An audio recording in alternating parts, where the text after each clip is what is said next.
હાલો બોલો સદગુરુ ભગવાન રામચંદ્ર ભગવાન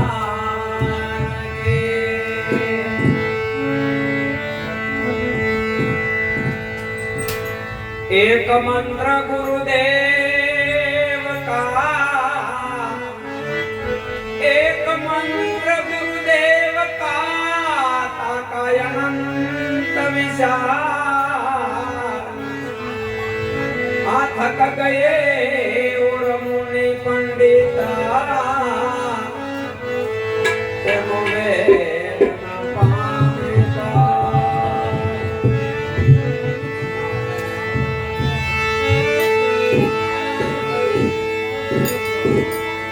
तो माटे राम राम रटते रहो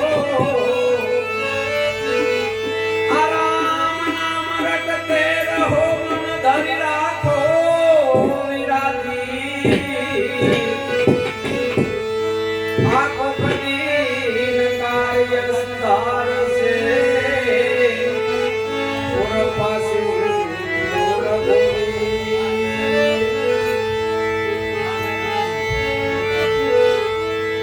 ससा समरण सुवासना आ ससा समरण सुवासना करिए सुवासन सुवास आ शपथ सोहम साधे दृष्टियणी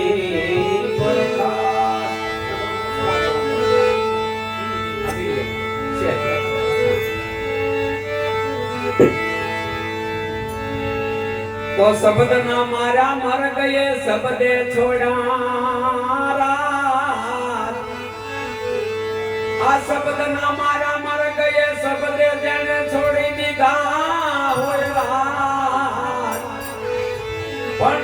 आ शब्द जने जने विचारिया तेना तो सुधरी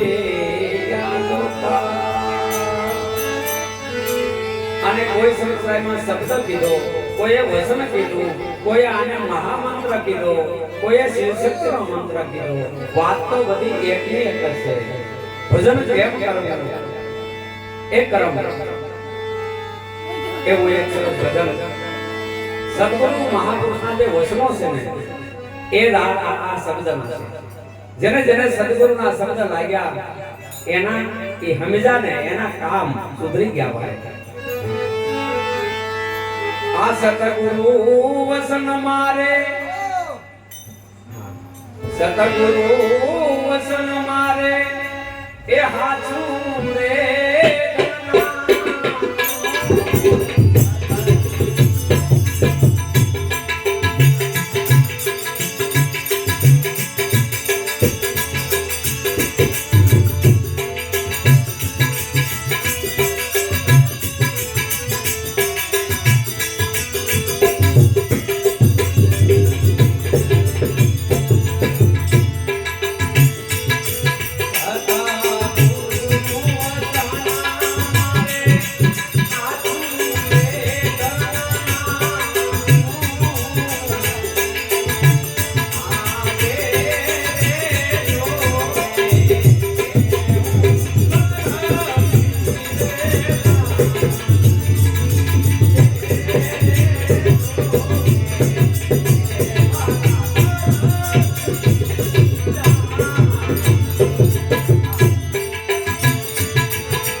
અહીંયા સદગુરુ વસન મારે હાસું ધનનાનું.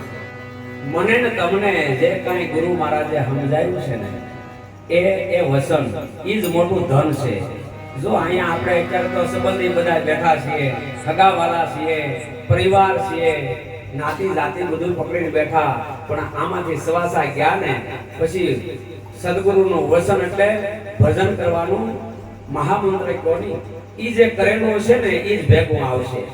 એટલે આ નાનું તો અહીંયા પડ્યું રહે. આપણી પાસે કોઈ પાસે કરોડની સંપત્તિ, લાખોની, અબજોની, એ બધી મૂડી મિલકત, મોટું કુટુંબ હોય તોય ભલે, કબીલો હોય તોય ભલે, આ બધું પડ્યું રહેવાનું, પણ મારી તમારી આરે કરેલું જે આપણું ભક્તિનું ભજન હશે ને એ આવશે. એટલે કીધું સદગુરુ મારે વસન સાસુ ધનનાનું, જે જોવે તે ખર્ચી જાણવું. વૈરાગ આવ્યો દુઃખ ભાગ્યો. જ્યાં સુધી આપણામાં વૈરાગ નહીં આવે ના મનમાં, ત્યાં સુધી આપણા દુઃખ જવાના નથી. ઘડીક સુખી, ઘડીકમાં દુઃખી, ઘડીક સુખી ના આપણું આખું જીવન વહી ગયું ને હજી વયું જાહે તોય સુખી દુઃખી, સુખી દુઃખી. કેમ કે આપણામાં વૈરાગ નથી, બેરાગ છે. વૈરાગ નથી, વૈરાગ આવે તો દુઃખ ભાગે. અને સંતોષ વિના આ મન નો થાય.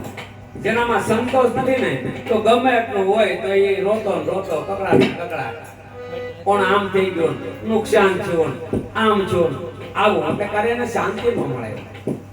પછી જેને બાપુએ કીધું, બહુ સારું કીધું કે આ બધું એના થકી આપણે સમજાણું સદગુરુના વસનથી સત હું છે, અસત હું છે. આપણે અત્યારે બધું હાસું લાગે, બગસરાનું હાસું લાગે, હોનું લાગે. જેને ખબર ન પડતી ને બગસરના ઘરના હોના ના લાગે અને હોના ના લાગે, એને કઈ ફરક ન પડે. વરાજે મોટો હાર પહેરેનો વરઘોડામાં જોઈને તો ઓ બાપરે 1 કિલાનો હતો, પણ એ બગસરાનો હતો, દેખાવનો તો બહુ સારો હતો. એ તો હોની નજર જરા ફરે ને ત્યાં એને ખબર પડે, કેમ કે એના હોનાનો વિવેક થઈ ગયેલો છે, એનો અનુભવ છે. દેખાડે આપણે રમેશ પાસે કે કોઈ લાલભાઈ પાસે, કોઈ પાસે પેટ જે મૂકે એટલો કહી દે કે આ ખોટું છે. એમાં એને મોહે ન થાય. પાછો આપણે તો એને હંતાડી રાખતા હોઈએ, જે જ્ઞાન નથી ને પીળું જોયું એટલે હોનું. પણ આ બધું સમજવા માટે, સત ને અસત સમજવા માટે સદગુરુનું વસન જોવે. વસને સત ને વસન અસત સમજાણું. હું સમજાઈ ગયું તો કે સત ને અસત થી આ જગત બંધાણું. આ બે મિક્સ છે આમાં. તો એમાંથી સત્ય સત્ય આપણે રાખી લેવાનું, અસત ને કાઢી નાખવાનું. અને હવે નામ આ સતગુરુ વસન મારે હાસું રે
બોલો સદગુરુ ભગવાન